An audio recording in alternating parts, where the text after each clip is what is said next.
Capítulo 11. A manhã de segunda-feira chegou voando, como costuma acontecer quando não se sabe ao certo como agir. Desde a noite de sábado eu vinha planejando minuciosamente a minha estratégia para o caso Léo Drake. Esgotei todas as possibilidades, desde nunca mais ligar para o Léo, contar tudo para o Andy e deixá-lo decidir sobre o impasse ou encontrar pessoalmente com o Léo para discutir os detalhes incríveis do maior trabalho da minha carreira até o momento. Mas naquele momento, parada à porta do nosso apartamento, depois de dar um beijo no Andy e lhe desejar bom trabalho, com o som da voz do Drake em minha cabeça cantando Crossroads, uma música sobre as consequências desastrosas de uma noite de traição, eu sabia bem o que deveria fazer. Eu me virei e atravessei correndo nossa sala íntima e, com a ajuda das minhas meias fofinhas cor de lilás, cheguei junto à janela a tempo de dar uma última olhadinha ao meu marido descendo as escadas do prédio e caminhando a passos largos pela calçada, todo elegante com seu sobretudo 3/4, azul marinho e um cachecol xadrez de caxemira vermelha. Ele segue em direção a Park Avenue. E antes de perdê-lo de vista, deduzi por sua silhueta que ele caminhava alegre, balançando a pasta ao lado do corpo. É esta rápida imagem que reforça minha decisão final. Eu caminhei lentamente até a cozinha e conferi o relógio no fogão. 9h42. Tarde o bastante para poder ligar para qualquer um. Ainda assim, eu adiava e decidia que precisava primeiro de um café. Nossa cafeteira tinha quebrado havia algumas semanas e, como não tínhamos chaleira, fervi uma caneca d'água no micro-ondas e procurei no armário o vidro de café instantâneo recém-comprado, igual ao que via minha mãe preparar todas as manhãs. Olhei o rótulo do café e me impressionei ao lembrar que costumava achar o cavaleiro da imagem velho. Naquele momento ele parecia ter passado para o lado dos jovens. No máximo teria uns 40 e poucos anos, uma das artimanhas do tempo. Retirei a tampa e coloquei 2 generosas colheres de chá na água fervente e fiquei olhando os cristais marrons se dissolverem. Tomei um gole e fui invadida por uma onda de saudade da minha mãe. São justamente as coisas menores, como o café instantâneo, que me fazem sentir mais a falta dela. Penso em ligar para Suzane, que às vezes consegue amenizar esses surtos pelo simples fato de ela ser a única pessoa no mundo a entender como eu me sinto. Pois, embora tivesse relacionamentos muito diferentes com nossa mãe, eu lidava de uma forma quase sempre turbulenta, pois herdou a teimosia da nossa mãe. Continuávamos a ser órfãos prematuras de mãe, e isso é um laço forte, poderoso e duradouro. Por fim, desisto de telefonar, pois algumas vezes o empenho todo funciona da maneira contrária, e eu termino ainda mais deprimida, e não poderia arriscar e me fragilizar em um momento como aquele. Em vez disso, eu me distraí com a coluna de moda do The Times, lendo sem compromisso sobre as novíssimas calças legging, modismo que Margot havia previsto no ano anterior. Eu bebi um gole de café insosso, imaginando como a minha mãe aguentou consumir isso por tantos anos. Depois arrumei a cama, terminei de desfazer as malas do fim de semana, organizei minha gaveta de meias, depois do Andy, escovei os dentes, tomei banho e me vesti. Sem me sentir pronta de verdade, organizei os romances por ordem alfabética na estante, coisa que planejava fazer havia séculos. Eu deslizei o dedo pela fileira perfeitamente ordenada, com grande satisfação, saboreando a ordem reinante, apesar do caos da minha cabeça. Às 11h25, eu finalmente decidi enfrentar a realidade e telefonei, mas o Léo não atendeu e fui direcionada para a caixa postal, experimentando ao mesmo tempo alívio e frustração. Em um ímpeto de adrenalina, Repeti o discurso que produzi nas 36 horas anteriores, enquanto visitava uma igreja e durante um chá com os Grahams. Depois disso, quando passeamos de carro aleatoriamente, olhando mais casas à venda e finalmente o nosso tranquilo voo de retorno.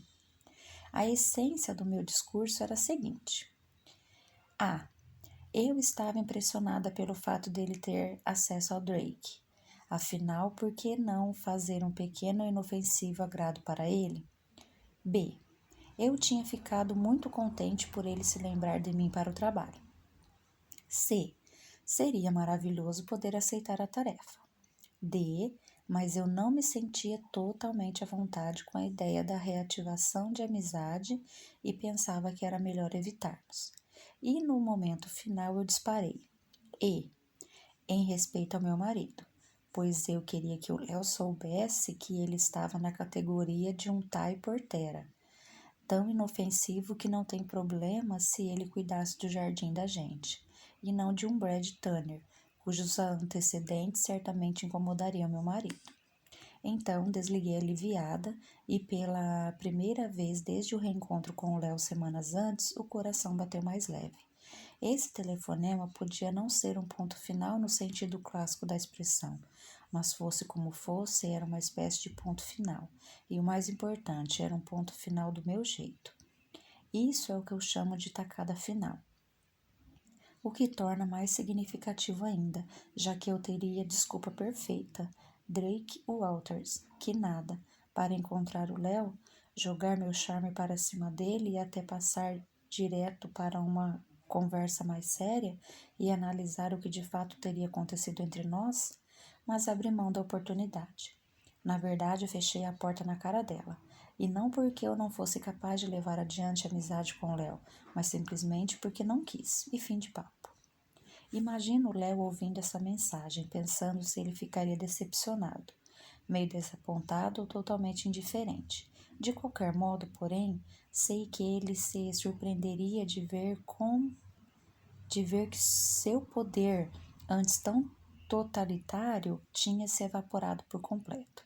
Ele certamente entenderia a deixa e se manteria com sessão de foto e tudo. Eu só teria de conviver com o fato de que perdi a chance de fotografar Drake Walters. Eu abri um sorriso, sentindo-me forte, feliz e virtuosa, e por fim cantei bem alta a única estrofe positiva de Crossroads, com a minha voz de taquara rachada. Quando o sol raiar, baby, eu já terei partido para sempre. Muitos dias depois de eu quase ter expurgado o Léo por completo da minha vida, eu estava seguindo a rotina de trabalho no meu laboratório, um salão sem muito requinte no 5º andar de um depósito industrial na esquina da Rua 24 com a 10ª Avenida, alugado em conjunto com Julien e Sabina, também fotógrafos, que trabalham em dupla, e Oscar, um editor de arte que faz impressões exclusivas e restaura documentos. Há 2 anos, nós 4 dividimos esse espaço de trabalho, e depois desse tempo acabamos nos tornando amigos íntimos. Sabina, uma jovem pálida e franzina, cuja aparência anêmica destoa de sua personalidade reverente, é a mais falante. A voz dela só perde para a programação da BBC, que o Oscar mantém sintonizada em um radinho, em um volume frustrante que, em geral, não me permite nem entender nem sequer que está ligado, nem esquecer que está ligado. Naquele momento, Sabina estava nos presenteando com uma história sobre a última que seus 3 gêmeos tinham aprontado.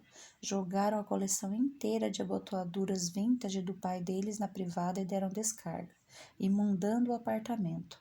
No 4º andar de um prédio com elevador e ainda por cima causando estrago no apartamento de baixo. Ela deu risada ao contar tintim por tintim, alegando que não lhe cabia fazer outra coisa senão rir. Para mim, no fundo, ela até gostou do acontecido, pois sempre criticava o marido por ser materialista e muito rigoroso. Eu me divirto com as histórias da Sabina, principalmente quando estou fazendo retoques, o que dispensa minha concentração, como era o caso. Mais especificamente, eu estava removendo toneladas de acne dos rostos de 3 adolescentes skatistas, para um anúncio impresso de uma pequena gravadora. O que vocês acham, pessoal? Faço ou não faço um implante de queixo nesse garoto? Perguntei. Oscar, um britânico muito sóbrio, com tiradinhas ocasionais de um humor árido, mal tirou o olho de suas gavetinhas cheias de chumbo, antimônio e tipos de madeira. Ao chegar perto dele, vi sobre seu ombro que ele estava trabalhando no livro de um artista usando Etrurian, a fonte vitoriana preferida dele.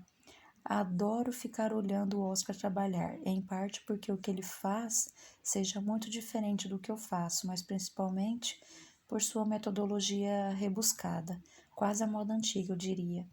Deixe o pobre garoto ser como é, respondeu ele, descartando os papéis, e depois murmurando algo sobre os disparates da cirurgia plástica digital.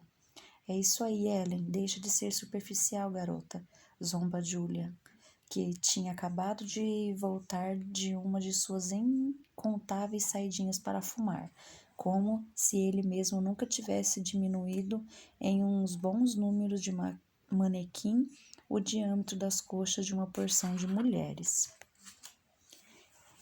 Eu dou risada e prometo, vou tentar. Dos 3 colegas que trabalham no meu lado, Julian é quem mais gosto, ou pelo menos é o que tem mais a ver comigo.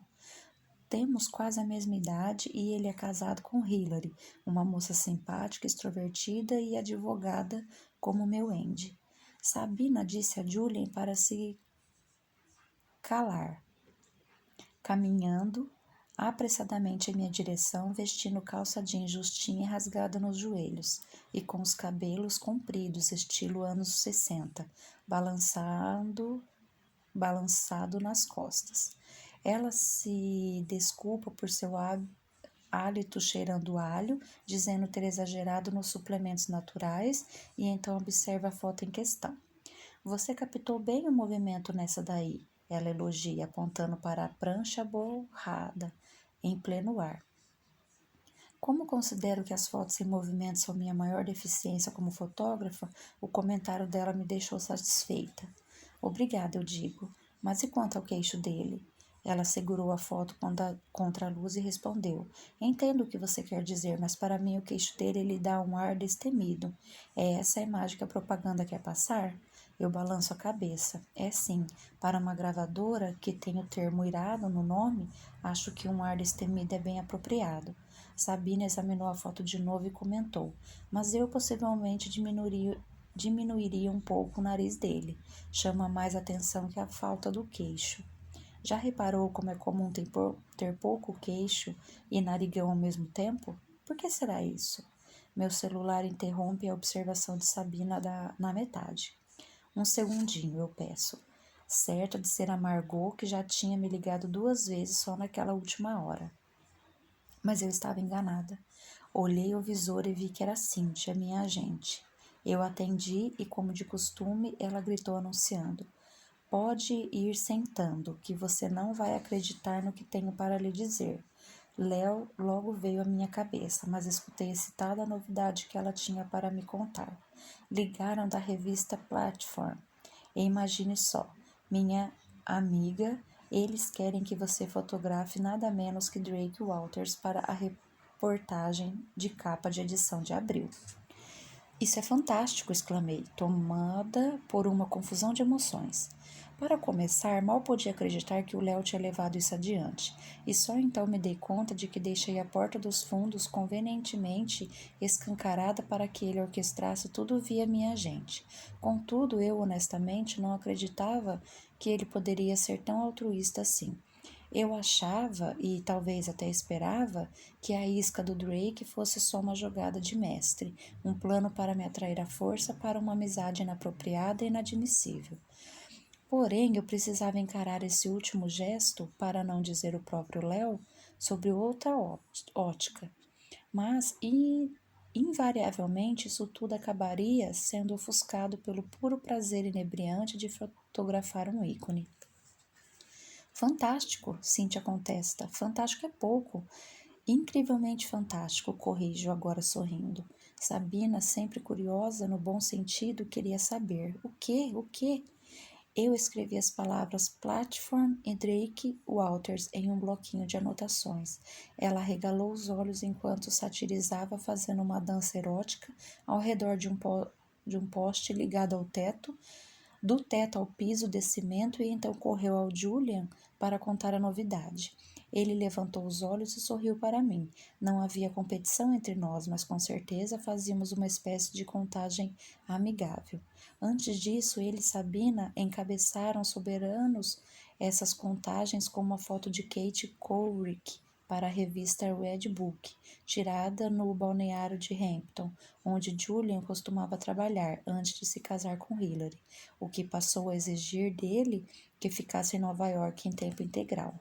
Eles contaram como conseguiram minha indicação? Perguntei calmamente a Cynthia, depois de ela tratar de alguns detalhes da sessão de fotos. Por exemplo, que seria em Los Angeles, que a revista pagaria $3.000, mais a passagem aérea, o aluguel do equipamento e as despesas de viagem, e que eu ficaria hospedada no Beverly Wilshire. Não, ela respondeu. E quem se importa? Você deveria comemorar agora e não ficar fazendo perguntas. Certo, eu disse, querendo realmente acreditar nisso. Afinal, depois de lhe agradecer, desligar o telefone e receber os cumprimentos de todos, concluir que uma coisa é ter princípios e outra é ser teimosa ou ter orgulho besta. Um verdadeiro disparate, como diria Oscar. E com certeza ninguém, nem mesmo Andy, poderia discordar de que não se pode sacrificar um Drake Walters por conta dos disparates de um ex-namorado.